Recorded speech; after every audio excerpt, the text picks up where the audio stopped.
एक इन्होंने कहा कि हमारे पड़ोस में एक औरत है जो ये दावा करती है कि जो कुछ होने वाला है उसे ख्वाब में पहले ही दिखा दिया जाता है, और ये कहते हैं कि कुछ बातें उसकी सच्ची भी निकली हैं। तो ऐसा दावा करना और उस दावे पर यकीन करने वाले के बारे में क्या हुक्म होगा? देखें, ये बिल्कुल गलत दावा है कि मुझे पहले ख्वाब में दिखा दिया जाता है। अगर फ़र्ज़ कर लें ख्वाब में भी दिखा दिया जाए तो आम आदमी का ख्वाब कोई शरई हुज्जत नहीं होता।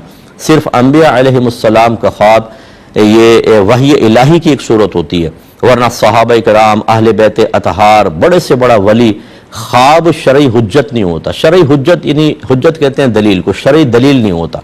शरई दलील ना होने का मतलब यह है कि उसके तकाजे के मुताबिक अमल करना कोई हम पर लाजिम नहीं होता। और ख़ास तौर पे अगर वो ये कहती है कि जैसे ये बता रही है कि गैबी उमूर मुझ पर मुनकशिफ होते हैं, जो कुछ होने वाला है पहले बता दी जाता है, ये नबियों के साथ होता है, किसी के साथ नहीं होता। लिहाजा हमारे अकाबरी ने लिखा है ऐसा कोई दावा जो है वो शैतान जहन में डालता है।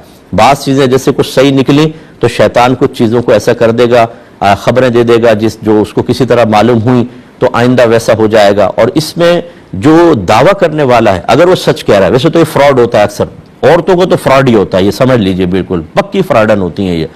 और फ़र्ज करने को एक आध बात सही भी हो तो अगर वो मुसलमान है तो मेरी बहन है, और मैं अपनी बहन से कहता हूँ कि आप इस चीज़ को दूर हो जाए, वरना ये शैतान की तरफ से होता है और शैतान आपको छोड़ेगा नहीं।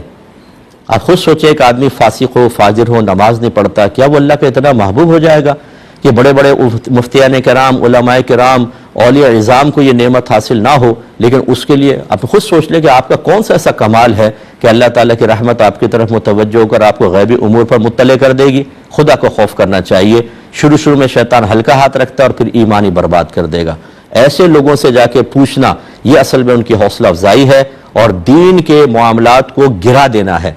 फिर लोग कुरान और हदीस की तरफ नहीं आएंगे, वो ऐसे किसी बाबा या बाबी को पकड़ लेंगे और उनसे मालूम करेंगे, और ये झूठ बोल बोल कर कुछ सच बातें बोलेगी, फिर बाकी अपने पास से बना बना के झूठ बोलकर धंधा शुरू हो जाएगा। ओ, लोगों की लाइनें लग जाएंगी। हमारे लोगों को तो बस ये चाहिए, कुरान हदीस मत सुनाओ, ये बताओ बाबा क्या कर सकता है, ये बताओ कि ये अम्मा क्या कर सकती है, और वहाँ लाइनें लगा लेंगे, नजराने भी देंगे, खाना पीना भी। इस किस्म के तमाम फ्रॉड धंधों को ख़त्म करना ये आपकी और मेरी सबकी जिम्मेदारी है। ऐसे किसी औरत के पास ना जाएं।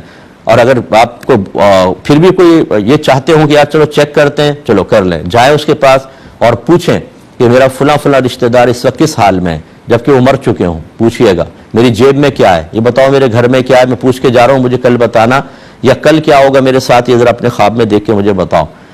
नहीं बता सकते। ये खामखा के यानी किसी को, एक तो होता है कि आप मालूम, चलो यार मालूम करते हैं इसलिए तो नहीं जा सकते, लेकिन किसी को जलील करने के लिए, शर्मिंदा करने के लिए, उसके फ्रॉड को और धोखे को जाहिर करने के लिए इस किस्म की उमूर की तरफ तवज्जो कर सकते हैं, इससे ज़्यादा नहीं, वरना अपने ईमान की परवाह करें, ख़त्म हो सकता है।